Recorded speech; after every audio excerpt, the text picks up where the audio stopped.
véritable sanctification est un double mouvement. Comme son nom l'indique, être sanctifié, c'est être séparé, c'est être mis à part. Par conséquent, il y a dans la sanctification, comme dans toute œuvre de grâce, la part de Dieu et la part de l'homme. La part de l'homme, en pareille matière, consiste à rechercher la sanctification, comme le dit l'Épître aux Hébreux, sans laquelle nul ne verra le Seigneur. Donc, de désirer fortement être sanctifié. Il est bien évident que celui qui se contente de sa médiocrité, celui qui se satisfait de ses faiblesses, voire de ses péchés, ne peut pas s'attendre à ce que le Seigneur fasse en lui une œuvre de sanctification. Il faut donc le désirer ardemment, aspirer fortement, rechercher la sainteté.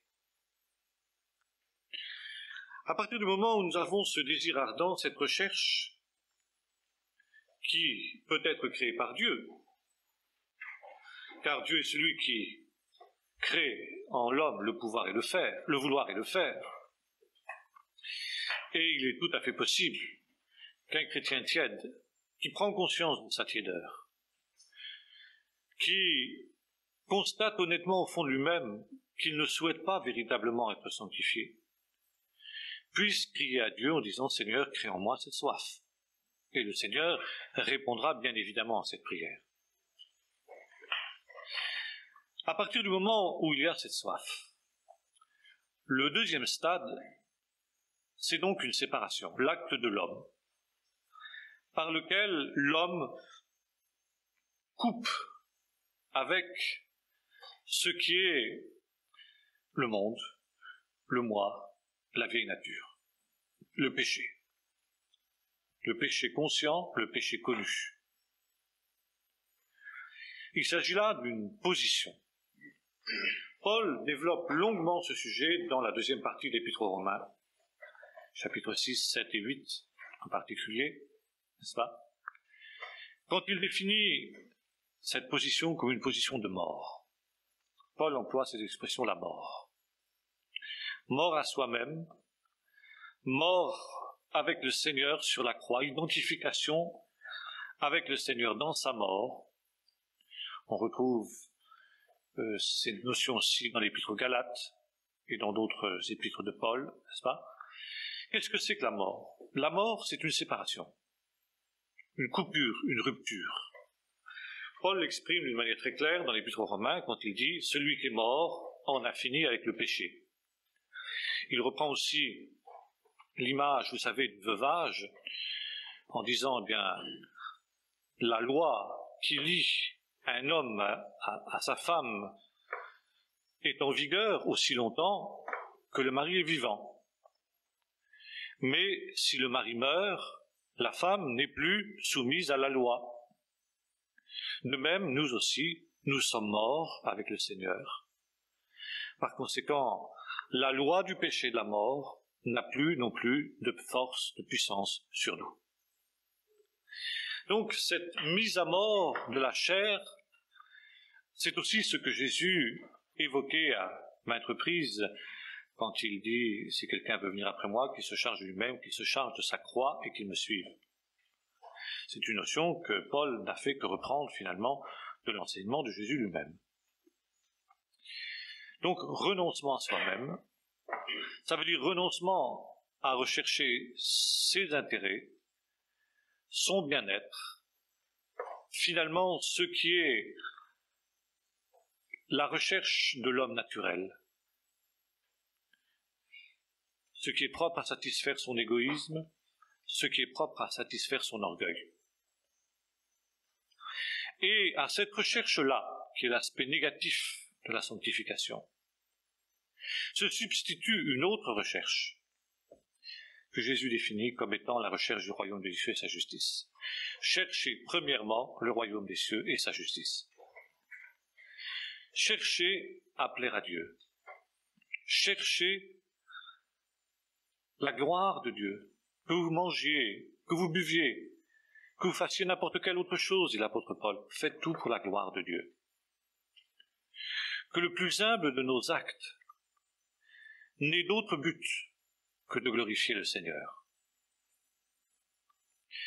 Deuxième aspect de cette attitude positive, c'est celle que Paul définit dans l'Épître aux Romains, chapitre 12, verset 1er.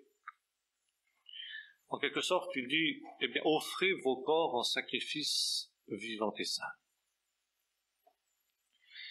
Et auparavant, dans le chapitre précédent, il dit, de la même manière qu'autrefois vous avez livré vos corps, vos membres, comme des instruments du péché, comme des instruments de l'iniquité, pour être esclaves, maintenant offrez vos corps pour être esclaves du Seigneur. Il dit bien sûr, c'est une image. Je parle ainsi à cause de l'infirmité de votre chair. Ce n'est qu'une image. Car dans le Seigneur, nous ne sommes pas des esclaves, nous sommes libres. Mais c'est une image. Nos corps sont les instruments du Seigneur, de l'œuvre de Dieu.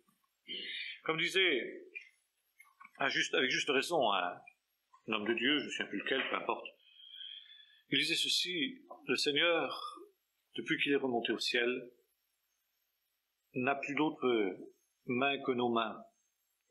Il n'a plus d'autres pieds que nos pieds. Il n'a plus d'autre bouche que notre bouche. Autrement dit, l'œuvre de Dieu ne peut se faire que par nous, que dans la mesure où nous sommes les canaux de son œuvre. Et par conséquent, il y a cet aspect que nous avons évoqué de la consécration à Dieu. Ça veut dire rechercher la gloire de Dieu, rechercher à faire en sorte que notre vie soit utile. Et comme le dit le cantique, que veux-tu de moi, Seigneur?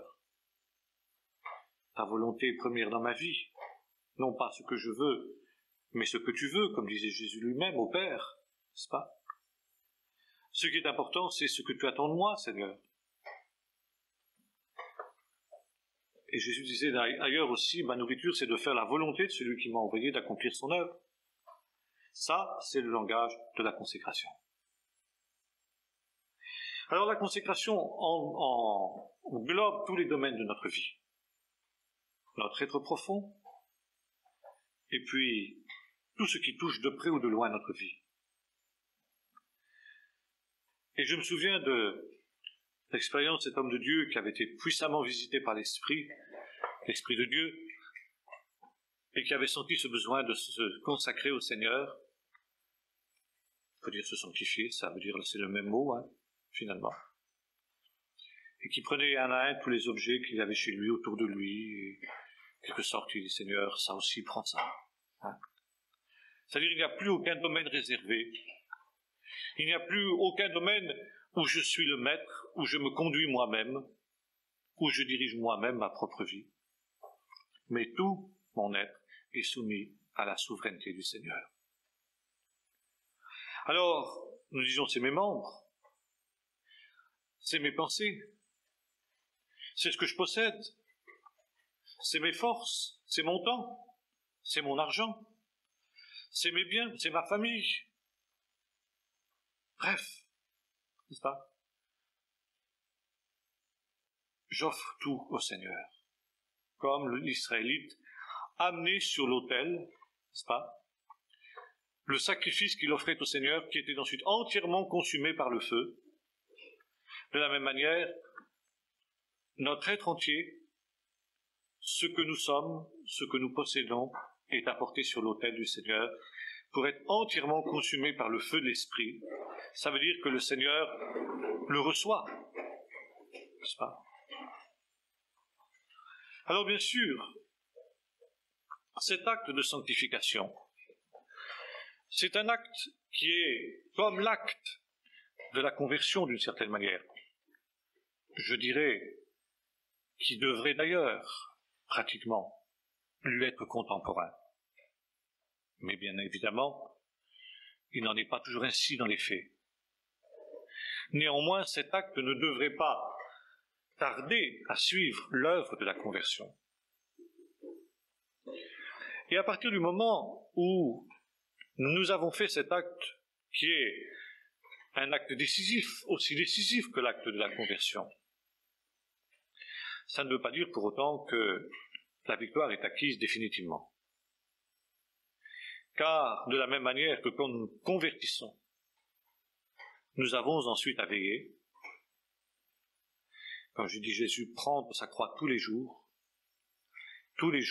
il y a l'acte initial à reformuler, si j'ose dire, ou à nous remémorer.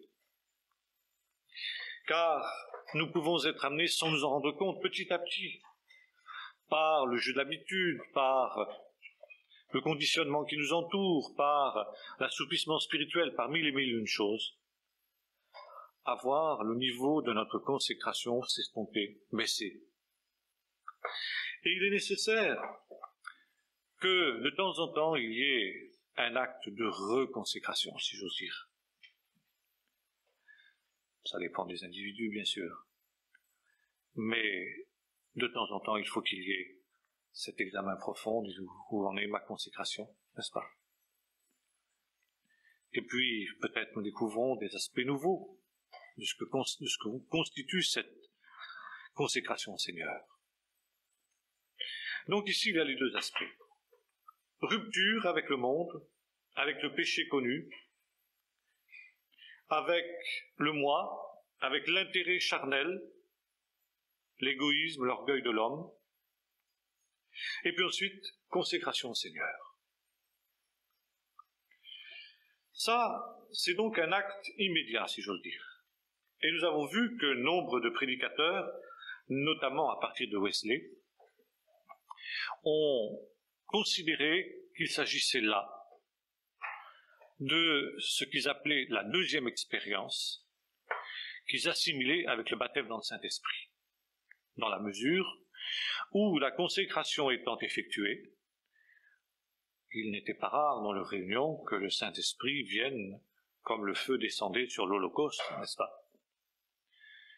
Avec parfois des manifestations qui de fait étaient le baptême dans le Saint-Esprit, mais qui venaient s'ajouter à ce qui n'était pas au départ, entièrement assimilable avec le baptême dans le Saint-Esprit. Donc il y a eu à ce niveau-là une certaine confusion, et ce n'est pas étonnant, n'est-ce pas? C'est ce qu'on appelait, sont nés à partir de ce moment-là, au XIXe siècle en particulier, ce qu'on appelait les mouvements de sainteté, notamment dans les pays anglo-saxons, holiness. Et on trouve une très grande variété de ces mouvements, en pays anglo-saxons en particulier. Il est donc tout à fait naturel que ce soit dans ces milieux-là que le mouvement de Pentecôte, le réveil de Pentecôte ait eu lieu. Parce que les mouvements de sainteté avaient préparé en quelque sorte le terrain à l'idée donc que le baptême dans le Saint-Esprit était une seconde expérience, et deuxièmement, que cette expérience-là n'était autre que le baptême dans le Saint-Esprit. Il existe encore aujourd'hui, aux États-Unis, des églises qui s'appellent Pentecostal Holiness Church, églises pentecôtistes de sainteté, qui continuent, si vous voulez, à avoir cette idée wesleyenne de l'expérience de la sanctification, entière sanctification, comme ils disent, c'est-à-dire entière consécration, je préfère personnellement cette expression, n'est-ce pas, qui est différente, qui différencie, ce que ne faisait pas Wesley, de l'expérience du baptême dans le Saint-Esprit.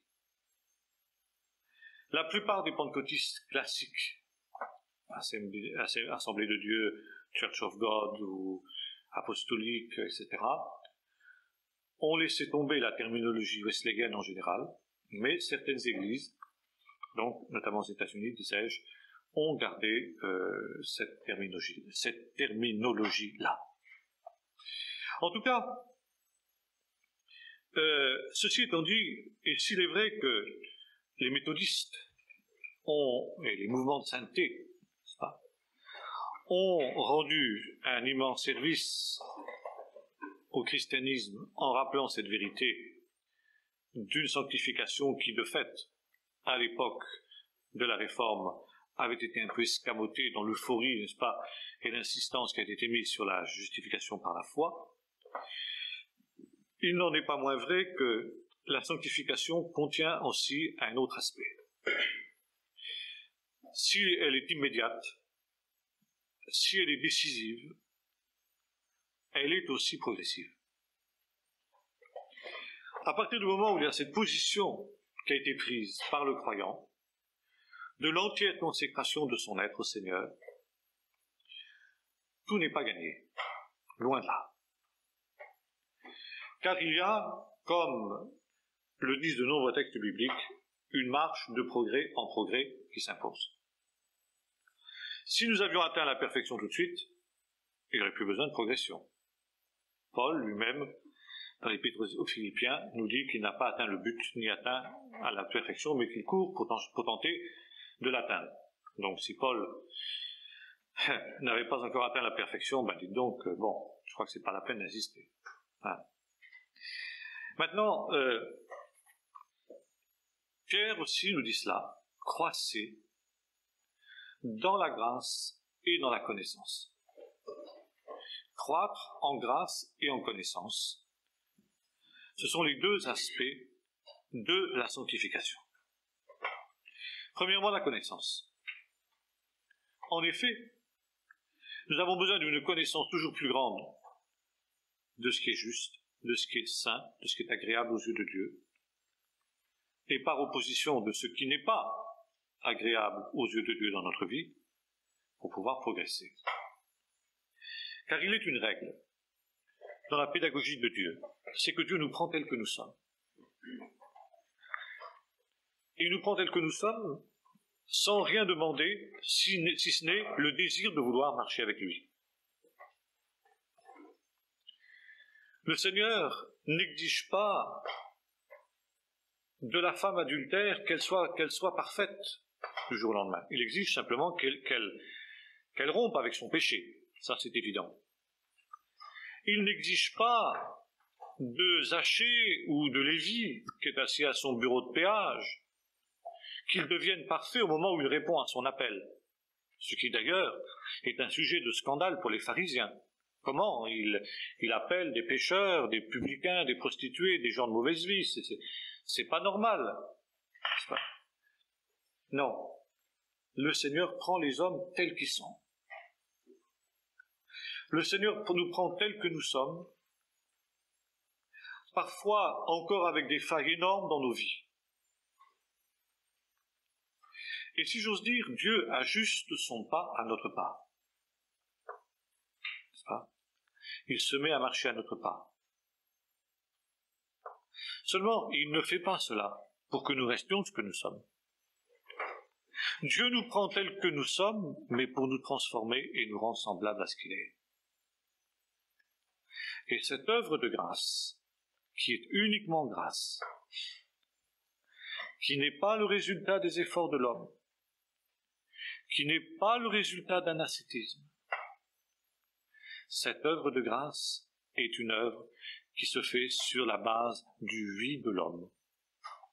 Oui, Seigneur, j'accepte d'aller plus loin. J'accepte de marcher de progrès en progrès. Quand nous offrons notre corps à Dieu en sacrifice vivant et saint, Wesley avait raison de dire c'est l'entière sanctification, car aux yeux de Dieu, dans cet instant-là, nous sommes entièrement saints à ses yeux. Et nous ne sommes pas parfaits. Car si Dieu nous demandait tout de suite, nous ne pourrions pas supporter.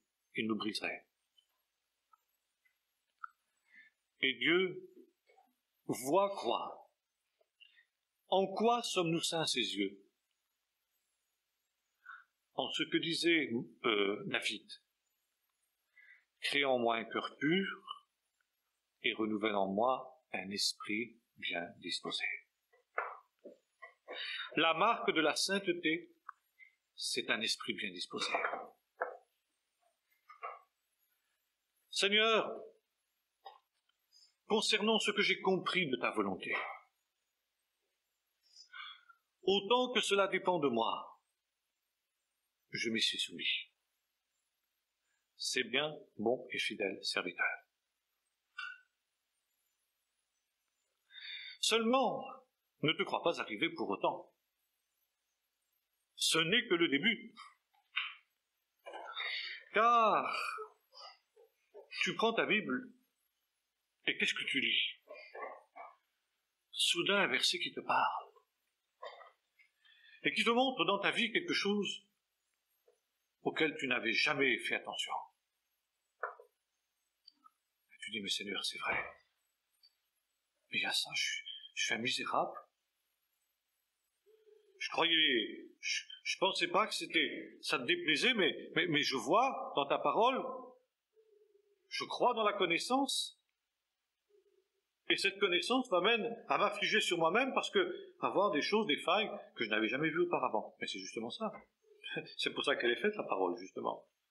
Comme dit Jacques, c'est un miroir. Pourquoi avons-nous un miroir? Pour nous regarder dedans, pour voir ce qui ne va pas, justement. Ah, la cravate est de travers. Ah ben heureusement, j'ai le miroir pour le voir.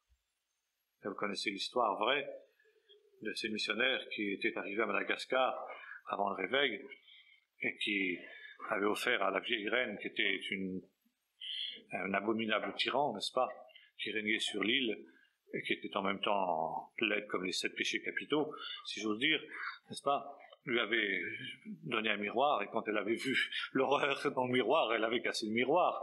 Hein. Bon, attitude tout à fait stupide, bien sûr.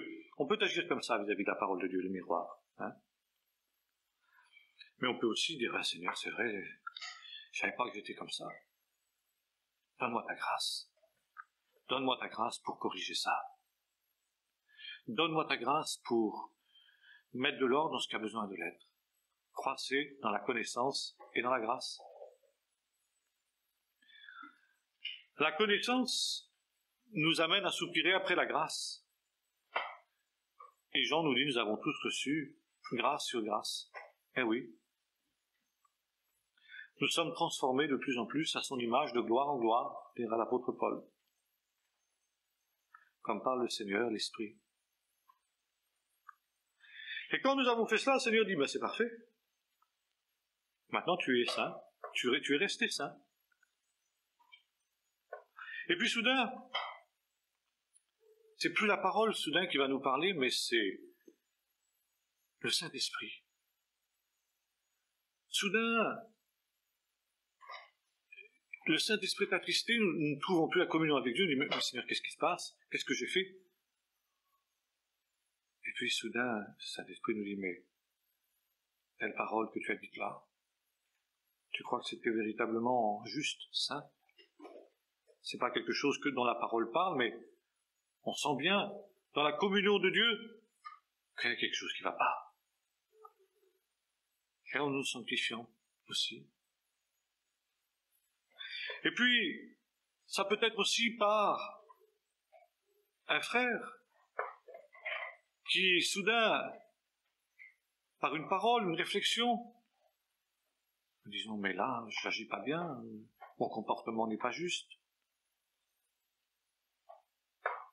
Ça peut être même par des inconvertis, vous vous souvenez, que le Seigneur a parlé à Josias par la bouche du pharaon égyptien Nécho, le païen. Ben oui, le Seigneur veut parler comme ça aussi. Ça. Alors, si nous écoutons la parole de Dieu, si nous marchons par la foi, pas simplement comme des hommes religieux, qui ont des catégories bien délimitées, y compris la parole, n'est-ce pas? Bon, ils ont telle parole, ils ont tout compris de cette parole-là, il n'y a plus rien à ajouter. Premier point, deuxième point, troisième point, quatrième point. Bon, ça y est, je respectais tout ça, comme le jeune homme riche de la parabole. Pas de la parabole, de l'évangile. Hein. Tu ne tueras pas, tu ne commettras pas d'adultère. Ah, mais Seigneur, j'ai fait tout ça dès ma jeunesse. C'est clair, ça y est, là, j'ai tous les points. Eh oui, mais la parole de Dieu a 70 facettes. Tu n'auras jamais fini d'en sonder la parole de Dieu. Si tu crois que tu n'as plus rien à recevoir de la parole de Dieu, que tu as tout compris, tu es un homme religieux. Et tu bloques l'œuvre de la grâce dans ta vie. tu ne crois plus dans la grâce et dans la connaissance. Mais si nous avons l'attitude d'humilité, qui consiste à dire, Seigneur, j'ai tellement encore à apprendre, j'ai tellement à comprendre, Seigneur, révèle-moi, Seigneur, conduis-moi plus loin, alors c'est différent. Et comme l'ont dit tous les grands hommes de Dieu, comme Finney, comme Moody, comme Wesley, comme d'autres, n'est-ce pas, ils ont fait cette expérience qui est commune à tous les hommes de Dieu, que plus on avance dans la sanctification,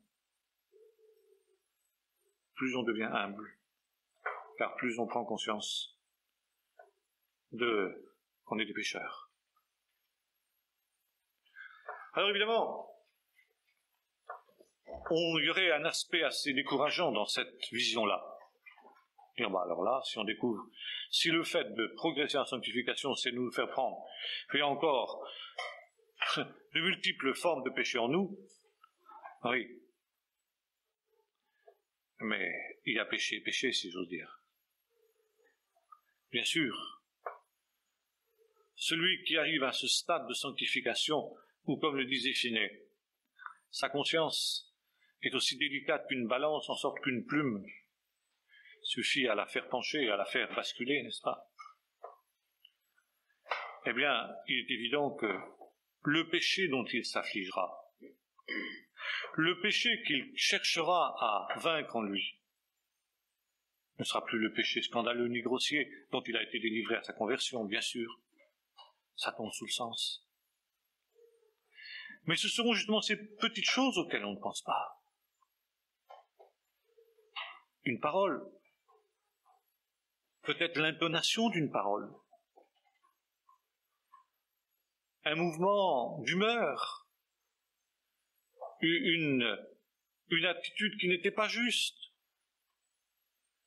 que sais-je, des choses qui paraîtraient infimes, insignifiantes. Et c'est bien pour ça qu'on ne s'en rend pas compte au début quand ça marche en sanctification, parce que justement, quand on fait le ménage, on commence par déménager les grosses choses, ce qui est visible. Et c'est seulement après qu'on se rend compte que, tiens, il y a encore là des petits détails à corriger. Et c'est ça l'œuvre de la grâce de Dieu. C'est ça l'œuvre de la sanctification. Alors, il y a ces péchés par ignorance que le Seigneur nous révèle petit à petit et qui nous amène à corriger, justement, parce que le Seigneur, ce que Dieu veut, dire à l'apôtre, c'est votre sanctification. Et le Seigneur nous conduit sur ce chemin-là. Et c'est pourquoi, comme l'on dit, nombre de prédicateurs, la sanctification, c'est l'œuvre de toute une vie, vécue de cette manière-là. Alors, c'est loin d'être quelque chose de décourageant, au contraire. Car nous marchons de victoire en victoire. Et en même temps, c'est ce désir d'être toujours plus saint, de chercher toujours ce qui est le plus juste aux yeux de Dieu. C'est pas des remises en question permanentes, n'est-ce pas, sur les points fondamentaux qui sont acquis, c'est vrai. Mais précisément sur une vision plus nuancée, plus équilibrée. Vous savez, il y a aussi cet exemple magnifique que nous trouvons dans l'Évangile, n'est-ce pas, la paille et la balle. Vous savez bien que tous les agriculteurs vous diront d'une manière très nette que, la paille, c'est inutile, bien sûr. C'est pas la paille qu'on recherche, c'est le grain. Mais si on enlève trop tôt la paille, le grain va mourir. Le Seigneur le sait. Souvent, dans nos élans, dans notre consécration à Dieu, il y a une part très bonne, très spirituelle. Dans ce que nous faisons pour Dieu, il y a des choses très spirituelles. Et puis il y a des choses charnelles qui sont mêlées, il y a un mélange. C'est vrai pour nous, c'est vrai pour les autres. Ça nous amène aussi à nuancer parfois certains jugements que nous pouvons porter sur les autres. Ça. Nous pouvons faire des choses très sincèrement, avec le désir de faire la gloire de Dieu. Il y a pourtant une partie charnelle. Une part d'orgueil, une part de satisfaction vaine, etc. Surtout quand on est jeune. surtout quand on commence avec le Seigneur, c'est normal. Et c'est Duplessis qui mettait en garde les prédicateurs, il y a eu des jeunes en disant, bien, surtout ne découragez pas cela, parce qu'à ce moment-là, vous tuez tout. Mais petit à petit, le Seigneur, il brûlera la paille, et il mettra le grain dans les greniers. Petit à petit, le Seigneur le fait. Il le fait par son esprit. Quand le temps est venu, quand nous sommes capables de le supporter, et soudain, dans tel et tel comportement, eh bien, il montrera qu'il y avait une part de quelque chose de charnel. Je me souviens d'avoir lu quelque part cette vision qu'avait eue un serviteur de Dieu. Il était couché une nuit dans son lit et soudain, il a vu un personnage qui pénétrait dans sa chambre. Il s'approchait de son lit. C'était un serviteur de Dieu, au demeurant, qui était un homme de Dieu tout à fait zélé et était réputé pour son zèle. On disait, quel homme de Dieu zélé, toujours sur la brèche. Et soudain, ce personnage s'approche de son lit et lui dit, donne-moi ton zèle. Et alors, il disait ensuite, c'est comme si soudain mon zèle s'était matérialisé et je lui ai donné. Et cet homme, qui était un ange, en quelque sorte, a pris son zèle, il a sorti 1 mètre, puis il a commencé à mesurer, il a commencé à peser. Et puis il écrivait. Et à la fin, il l'a donné. Il dit, voilà, de quoi ton zèle se compose? Alors je dis n'importe quoi, hein. 18% d'orgueil, 20% de désir de paraître, 30% etc., quoi. Puis il restait 2 zèles véritables, il restait une proportion beaucoup moindre, en tout cas, que ce qu'il imaginait. C'était pas... Le Seigneur ne lui faisait pas vivre cette expérience pour lui dire « Fais plus que tu fais ». Mais tu as besoin maintenant de passer une nouvelle vitesse, en quelque sorte. Tu as besoin de te sanctifier. Tu as besoin d'épurer. Hein? Alors parfois, le Seigneur aussi le fait par des épreuves, par des difficultés, qui nous amènent à réfléchir, à rentrer en nous-mêmes. Il a mis les moyens par lesquels le Seigneur nous sanctifie. Brûle ces choses, dont certaines ne sont pas d'ailleurs obligatoirement mauvaises, mais qui sont là, charnelles. C'est le vieil homme, c'est le moi, alors c'est le mélange. Hein? Il y avait aussi, je crois, autant que je me souvienne, ça me revient maintenant, il y avait une partie qui était justement l'esprit de parti, le désir de promouvoir sa dénomination, son église, toutes sortes de choses comme ça.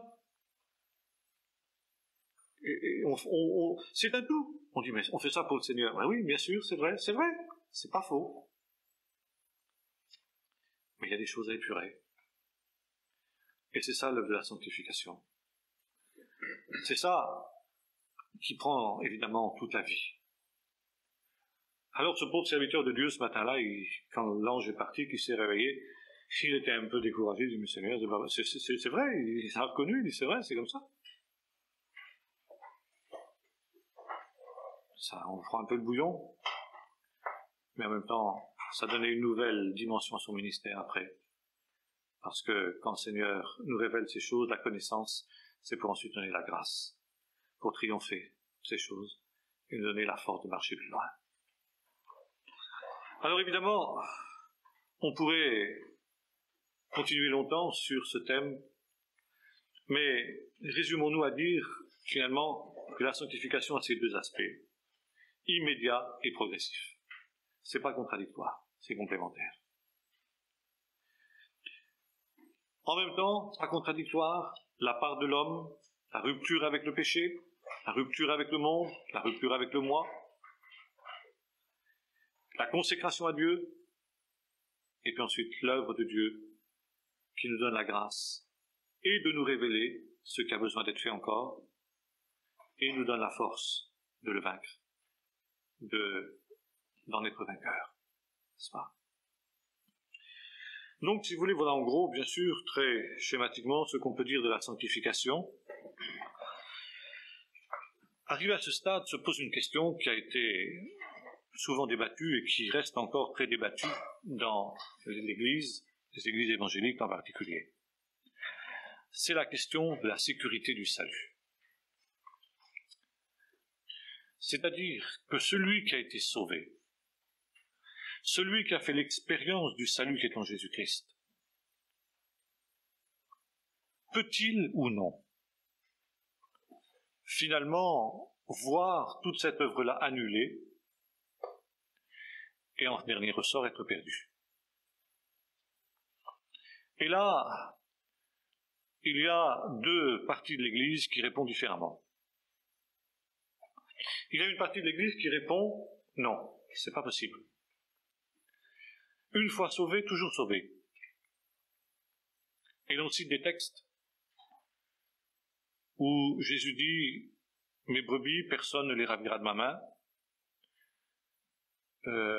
Celui qui croit en moi, il est passé de la mort à la vie, etc. » Et de fait, il y a de nombreux textes qui sembleraient, je dis bien, aller dans ce sens. Cette doctrine de la sécurité du salut, la sécurité éternelle du salut, est liée essentiellement et professée par les calvinistes. Nous avons parlé des calvinistes, nous allons y revenir dans un instant. Et ce faisant, pour des raisons que nous avons envisagées, qui sont liées à leur vision théologique du salut. Maintenant, une autre partie de l'Église répond « Oui, un homme qui a été sauvé peut se détourner de Christ et finalement être perdu. » Et il y a de très nombreux textes qui laissent aussi entendre cette possibilité-là. La terminologie, un peu patois de Canaan, si j'ose dire, qu'on trouve dans ces milieux-là, c'est la rétrogradation. En fait, c'est une traduction d'un mot anglais, backsliding, n'est-ce pas? Tourner le dos. C'est-à-dire être rebelle. Bon, le mot backsliding, évidemment, n'existe pas dans la Bible, parce que la Bible n'a pas été écrite en anglais, contrairement à ce que certains pensent, outre-Atlantique. Mais par contre, l'expression être rebelle, oui, se trouve dans la parole de Dieu. Par exemple, dans Matthieu 24, verset 12, nous lisons qu'au temps de la fin, l'amour du plus grand nombre se refroidira. Dans le même texte, il n'est pas question de la femme de Lot. Le 17, pardon, pas dans le même texte, le 17, la femme de Lot. De celui qui met la main à la charrue et qui regarde en arrière, qui n'est pas propre au royaume de Dieu. Donc Jésus laisse clairement entendre que c'est là une attitude qui est possible. Voir également 1 Timothée 1, verset 12, 2 Timothée 1, verset 8, 2 Pierre 2, verset 22, Luc 11, verset 21 à 26, etc., etc. Vous me direz, mais alors, nul ne les ravira de ma main. Ben oui, à condition qu'on ne lâche pas la main du Seigneur. Mais dans la mesure où l'homme est un être libre, créé libre par Dieu,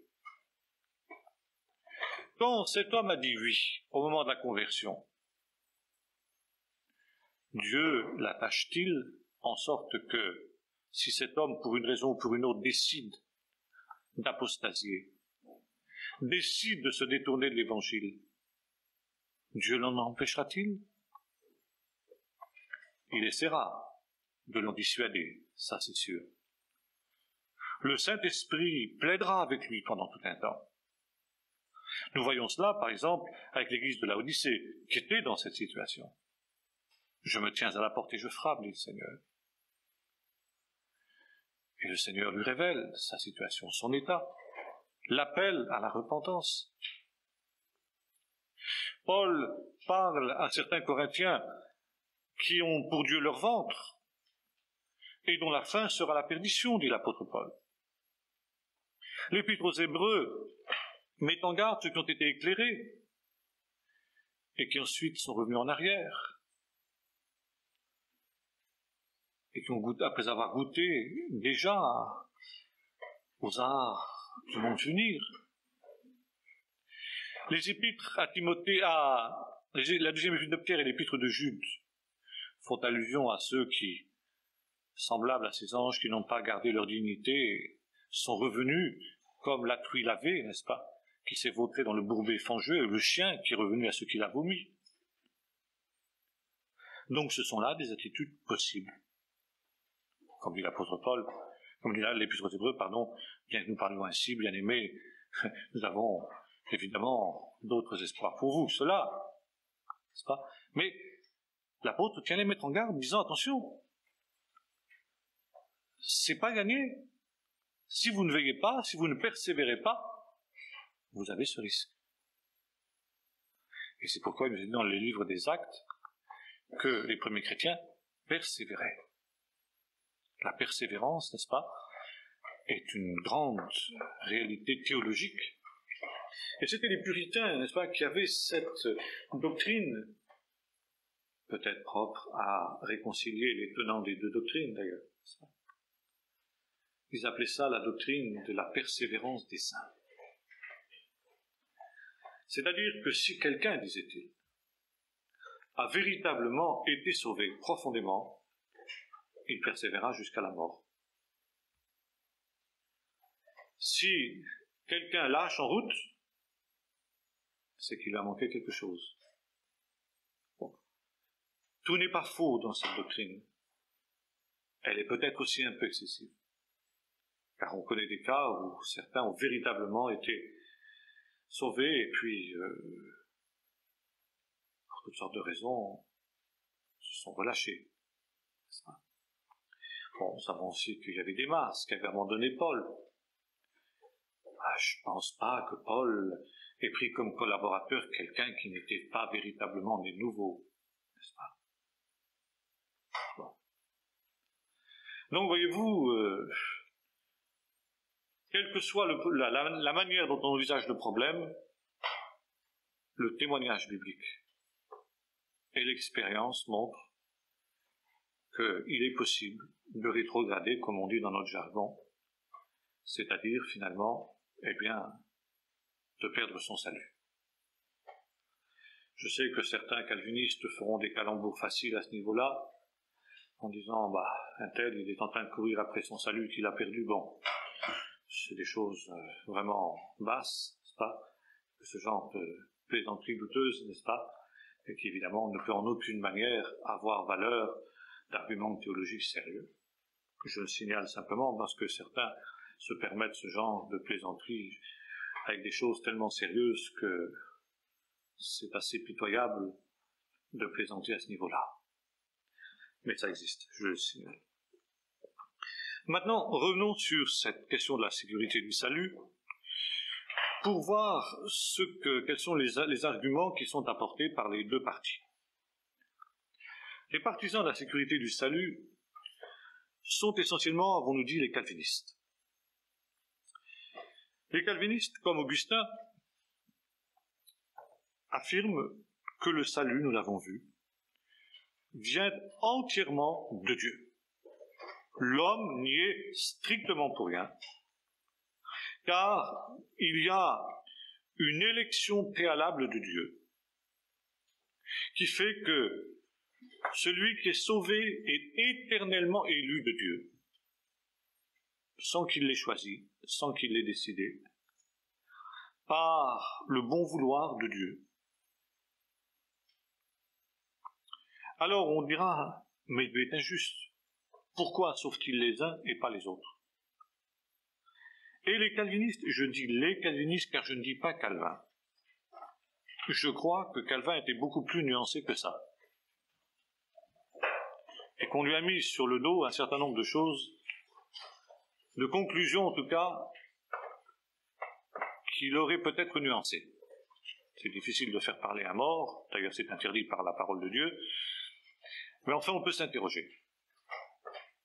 Par contre, les calvinistes modernes, n'est-ce pas, déclarent que non, Dieu ne doit rien à personne. Tous les hommes sont sous la condamnation, donc le fait que des hommes soient damnés est dans la nature normale des choses. Dieu n'est obligé de sauver personne, mais dans sa pure grâce. Dieu décide dans sa volonté incompréhensible à l'homme de sauver un certain nombre d'élus. Le vase d'argile que nous sommes n'a pas à dire à Dieu, que fais-tu? Et ceux qui sont ainsi élus sont élus avant la fondation du monde, et là on reprend l'histoire des brebis, personne ne les ravira de la main du Seigneur. Alors, comment va se manifester cette élection? Cette élection se manifeste en ce que l'élu, un jour, réalise qu'il est élu. Il le réalise de deux manières, en se repentant et en croyant.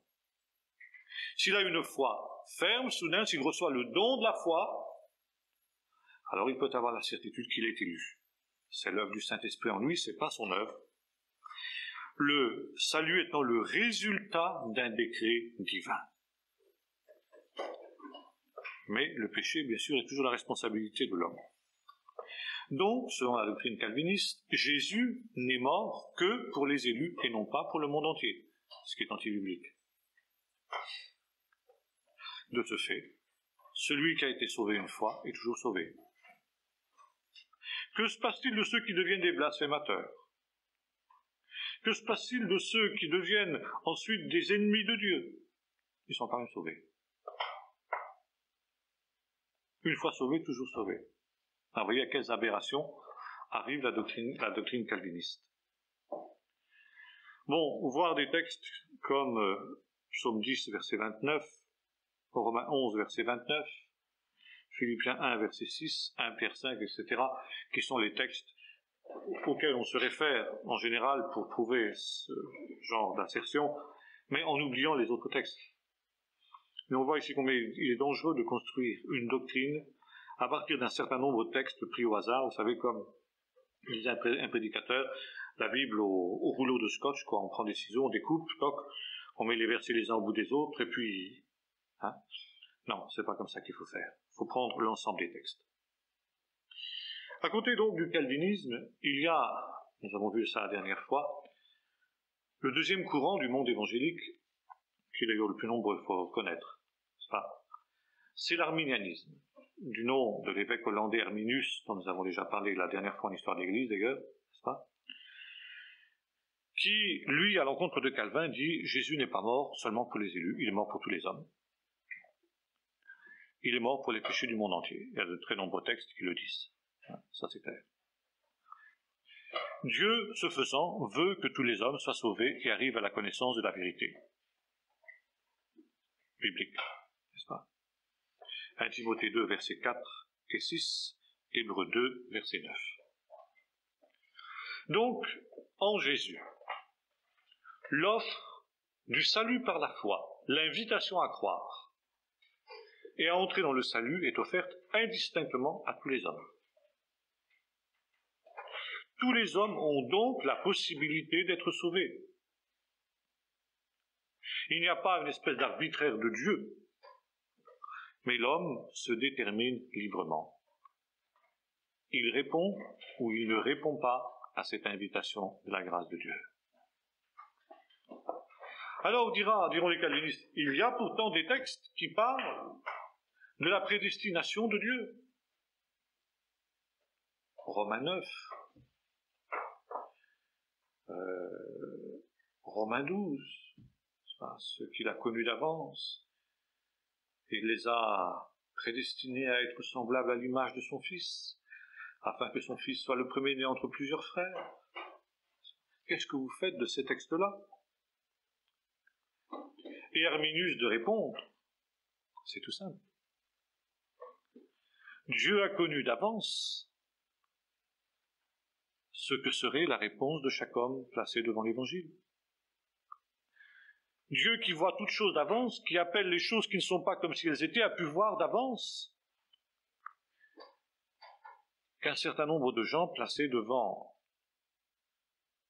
l'appel de l'Évangile y répondraient et que d'autres le rejetteraient. Et ceux que Dieu a discernés dans sa préscience comme devant répondre à sa vocation, à son appel, Dieu les a prédestinés de toute éternité dans ce sens-là. qu'il les a connus d'avance. Donc c'est une préconnaissance et non pas une prédestination. Et pourtant, il est question de prédestination à part de Dieu. Oui, prédestination à quoi? Deux choses. Ceux qu'il a connus d'avance, il les a aussi prédestinés à être semblables à l'image de son Fils. Il ne faut pas confondre les deux. Il a connu d'avance ceux qui allaient répondre, et ceux qui allaient répondre, il les a prédestinés, ça veut dire qu'il a prévu tout un chemin pour qu'ils deviennent semblables à l'image de son Fils. Chemin de sanctification, justement. Dieu a préparé leur chemin, Dieu a préparé leur route. Dieu a pris leur destinée dans ses mains de toute éternité. Mais Dieu n'a pas prédéterminé leur destinée. Il ne l'a pas figée. Pour expliquer ça de manière un peu imagée, évidemment très simpliste, parce que c'est un mystère évidemment sur lequel il est difficile de... C'est plus ici dans le domaine de la spéculation théologique qui finalement, je dirais à la limite, est assez vaine, mais qui a quand même des conséquences. Imaginez par exemple un observateur qui soit à sa fenêtre dans un immeuble qui fait le coin d'une rue comme ça. Et depuis son poste d'observation, il peut voir le trafic à la fois sur la voie de droite et sur la voie de gauche, qui vont se croiser à angle droit à 90 degrés, en dessous de sa fenêtre. Et soudain, notre observateur voit une voiture qui arrive sur sa droite, sur la voie de gauche, et une voiture qui arrive complètement à gauche sur la voie de droite. Depuis son point d'observation, il dit, tiens, ces deux-là, si celui qui roule à gauche ne revient pas à droite, ils vont se rentrer dedans. Il peut dire d'avance, ils vont se rentrer dedans. Et quelques instants après, boum, ils se rentrent dedans. Vous allez dire, est-ce que ces deux véhicules se sont rentrés dedans parce que celui qui a vu a dit, ils vont se rentrer dedans? Non, ce serait stupide. Mais ayant une vue globale de la situation que les deux conducteurs ne pouvaient pas avoir, notre observateur a pu dire d'avance, ils vont se rentrer dedans. Toute proportion gardée, ainsi en est-il de Dieu. Il voit d'avance ce que seront les actions des hommes. Et il peut dire un tel croira, un tel ne croira pas. Mais il ne le détermine pas. Vous voyez, c'est ça la chose importante. Donc, si cela n'est pas déterminé, alors la liberté de l'homme étant intacte, l'homme aussi peut se détourner du salut de Dieu. Et par conséquent, il n'y a pas d'éternelle sécurité du salut.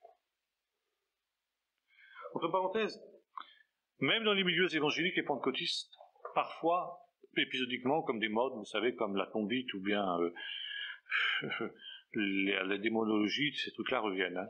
Alors, bon, faut savoir. Selon Calvin, la grâce de Dieu est irrésistible. On ne peut pas résister à la grâce de Dieu. Des textes comme Jean 6, verset 10, Hébreux 2, verset 3, Galates 4, verset 6, etc., nous montrent qu'il n'en est rien. On peut résister à la grâce de Dieu. Et comme nous disions tout à l'heure, il y a besoin de persévérance. Enfin, Paul prend l'exemple d'Israël au désert. S'il en était besoin, c'est très clair. Il dit combien sont sortis d'Égypte? 600 000. Comment sont-ils sortis d'Égypte? Sous le sang de l'agneau. Donc la nouvelle naissance.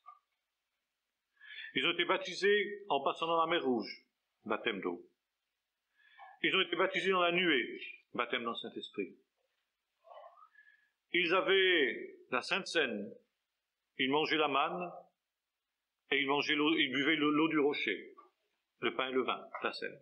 Tout ce qu'il fallait, tous les moyens de grâce, ils les avaient. Combien sont arrivés dans le pays de Canaan? 2. Bon, Paul dit voilà, c'est clair.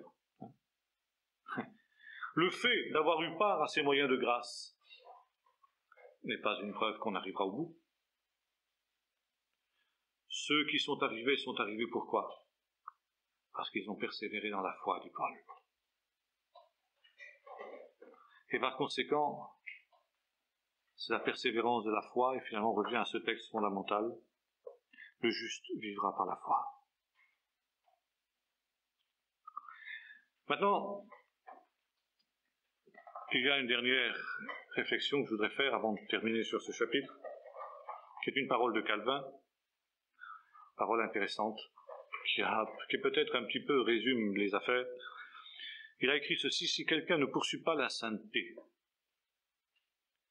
il ferait bien de s'interroger sur son élection. Et là, nous retrouvons justement ce lien que nous faisions tout à l'heure entre salut et sanctification. Sans la sanctification, nul ne verra le Seigneur. Et puis on pourrait évoquer aussi Romains 8, versets 35 à 39, qui va dans le même sens.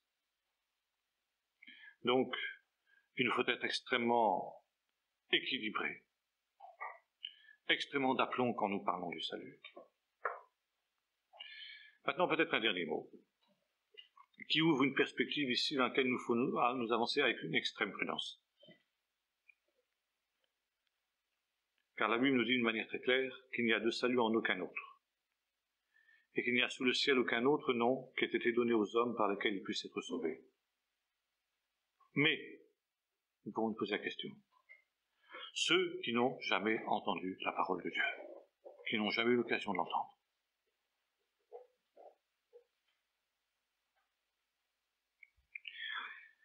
eh bien, je crois que nous devons affirmer ce que la Bible affirme. Il n'y a sous le ciel aucun autre nom, le texte que je citais tout à l'heure est d'autres du même ordre. Celui qui croira et qui sera baptisé sera sauvé, celui qui ne croira pas sera condamné. C'est clair. Mais d'un autre côté, la Bible nous dit aussi ne jugez de rien avant le temps. Nous n'avons pas à juger. C'est Dieu qui juge. Et Paul nous laisse entrevoir, ainsi qu'un certain nombre d'autres textes. Paul nous dit, par exemple, les païens qui ont leur conscience et que la conscience accuse ou justifie tour à tour seront jugés selon les lumières qu'ils ont reçues. Jésus nous dit aussi que celui qui a connu la volonté de son maître ne l'aura pas faite sera battu de beaucoup de coups, mais celui qui ne l'aura pas connu sera battu de peu de coups. Qu'est-ce que ça veut dire? J'en sais rien. Ça nous montre simplement ceci. C'est que nous ne devons pas être manichéens. Nous ne devons pas envoyer en enfer par tombereau entier tous ceux qui n'ont pas l'heure de nous plaire, si j'ose dire. Mais savoir que Dieu tient compte des temps d'ignorance, comme c'est écrit aussi dans Acte 19, que Dieu sonde les reins et les cœurs et que le jugement de Dieu sera parfaitement juste. Nous avons à annoncer l'Évangile, dire que c'est en Jésus seul qu'est le salut, mais je crois qu'il faut être extrêmement prudent avant de prononcer des condamnations péremptoires, notamment sur ceux qui n'ont jamais eu l'occasion d'entendre l'Évangile. Quelqu'un qui a eu l'occasion, c'est autre chose. C'est vrai que là, il est sous la condamnation, il peut être sous la condamnation en tout cas, même si ce n'est pas à nous de le dire. En tout cas, ce que nous avons à dire à ces gens-là, c'est « Attention, vous courez alors un risque grave, énorme. Et d'autant plus énorme que maintenant vous êtes avertis. » Mais il nous faut être prudent et ne pas être un petit peu comme dans certains milieux évangéliques où on est prêt tout de suite à envoyer tous ceux qui ne sont pas, vous savez, un peu comme Darby, je caricature à la fin de sa vie, Darby avait excommunié tout le monde, tous ceux qui n'étaient pas d'accord avec lui, c'est-à-dire qu'il était pratiquement le seul, il était le seul à être sauvé, quoi. Tous les autres étaient bons pour l'enfer.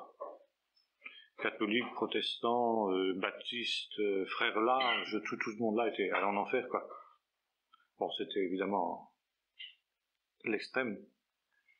Mais c'est une certaine tendance dans le monde évangélique, il faut que nous sachions, et que nous soyons plus prudents. Maintenant, l'autre extrême, c'est de dire, eh bien, finalement, on peut être sauvé autrement, bouddhistes, musulmans, tous les chemins mènent au ciel. Non, il n'y a de salut en aucun autre. Mais Dieu tient compte des temps d'ignorance, et ce n'est pas à nous de savoir dans quelles circonstances, dans quelles conditions. Nous n'avons pas à spéculer sur ces choses, nous n'avons pas à offrir des échappatoires aux hommes sur ce plan-là, leur dire voilà, il n'y a pas de salut en dehors de Jésus, car même ceux qui pourraient éventuellement échapper à l'enfer par leur conscience, comme dit l'apôtre Paul, etc., le seront à cause de Jésus. De manière, il y aura une foi peut-être implicite en Jésus, qui aurait pu s'expliciter dans certaines circonstances, s'ils en avaient eu l'occasion, et dont Dieu tiendra compte, ne sera toujours à cause de Jésus. Ça. Alors ne tombons pas dans notre extrême qui consiste à relativiser comme font les réformés et les autres. Mais voyez-vous, tout est en nuance, comme les vérités bibliques souvent. Et attention surtout dans notre condamnation. Ce n'est pas à nous de prononcer le jugement de Dieu sur les hommes. Nous avons annoncé le jugement. Attention, vous risquez un jugement, mais prononcez-nous le jugement de Dieu sûrement pas. N'est-ce pas?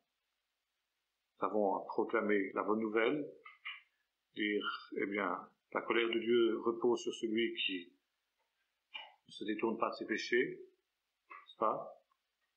Mais ne pas aller au-delà.